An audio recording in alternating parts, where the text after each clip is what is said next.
Hello everyone and welcome to Intellective Statistics. In this video, I will show you how to conduct a K-means cluster analysis.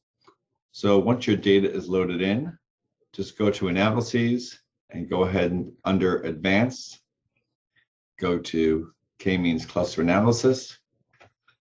Here, I'll go ahead and select a few variables. Visual 1, 2, 3, textual 1, 2, 3, and speed 1, 2, 3.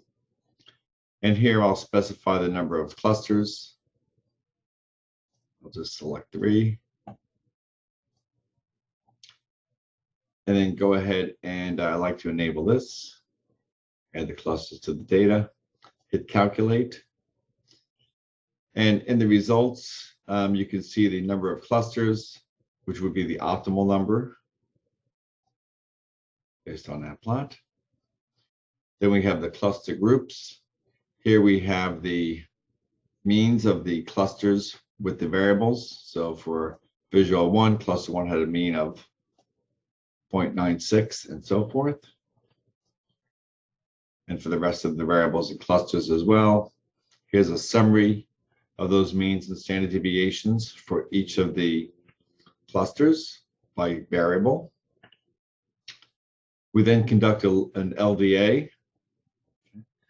And here you can see identifies what percentage of the total separation occurs for each component. Our LDA by components by cluster. And a plot showing how they kind of group together. And then we look at the LDA components by variable.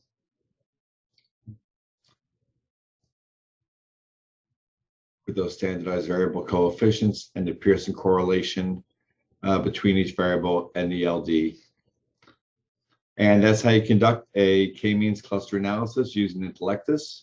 When you're all finished, you can download your document and put it into your own voice. And thanks so much for joining, and we'll see you soon.